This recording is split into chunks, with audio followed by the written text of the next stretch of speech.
ஹரே கிருஷ்ணா. தெய்வத்து ராச பக்தி வேதாந்த சுவாமி ஸ்ரீல பிரபுபாதர் விரிவான பொருளுரைகளுடன் அருளிய ஸ்ரீமத் பாகவதம் காண்டம் 3 பகுதி 1 பராமரிப்பு அத்தியாயம் 10 படைப்பின் பிரிவுகள் பதங்கள் 24, 25, 26. 24ஆம் பதம் ஸ்வா ஸ்ருகாலோ விருகோ வியாக்ரோ மார்ஜார சசா சல்லகௌ சிம்ம கவிர் கஜ கூர்மோ கோதாச்ச மகராதய. மொழிபெயர்ப்பு: நாய், குள்ளநரி, புலி, ஓநாய், பூனை, முயல், சஜாறு, சிங்கம், குரங்கு, யானை, ஆமை, முதலை, கோக்ஷாபம் போன்றவற்றிற்கு பாதங்களில் 5 நகங்கள் உண்டு. இவை பஞ்ச நகங்கள் என்றழைக்கப்படுகின்றன. 25ஆம் பதம் கங்க கிருத்ர பகசேன பாச பல்லூக பர்ஹின ஹம்சசாரச சக்ராஹ்வ காகோலு காதய ககா.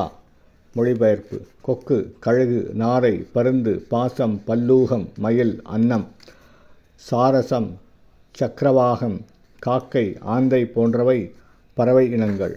26ஆம் பதம் அர்வாக் ஸ்ரோதஸ்து நவம ஷத்தர் ஏக விதோ நிருணாம் ரஜோதிகா கர்மபராதுக்கே ச சுகமானின. மொழிபெயர்ப்பு: ஒரே இனமும் தங்கள் உண்பனவற்றை கீழ்முகமாகச் செலுத்தி தமது வயிற்றில் வைத்துக் கொள்பவர்களுமான மனிதர்கள் 9வது சுழற்சியில் படைக்கப்படுகின்றனர். மனித இனம் ரஜோகுணத்தையே மிக முக்கியமான தன்மையாக கொண்டிருக்கிறது. துன்பமயமான வாழ்க்கைக்கு நடுவிலும் எல்லா வழியிலும் மிக்க மகிழ்ச்சியுடையோராக தம்மை கருதுபவர்கள் மனிதர்களே ஆவர். பொருளுரை: விலங்குகளைக் காட்டிலும் ஆசை அதிகமுடையவர்கள் மனிதர்களே ஆவர். அதனால்தான் மனிதர்களின் பாலுறவு வாழ்க்கை மிகவும் ஒழுங்கீனமாக இருக்கிறது. விலங்குகள் புணர்வது ஒரு குறித்த காலத்தில் மட்டும்தான். மனிதர்களுக்கோ இச்செயல்களில் ஓர் ஒழுங்குமுறை என்பதே இல்லை. மனித இனமானது உலகியல் துன்பங்களிலிருந்து விடுதலை பெறுவதற்கான உயர்ந்த முன்னேறிய ஞானத்தினை இயற்கையிலேயே பெற்றிருந்த போதிலும் அறியாமையினால் தனது உயர்ந்த அறிவானது உலக வசதிகளை வாழ்வில் அதிகம் பெறுவதற்கானது என்று கருதுகிறது.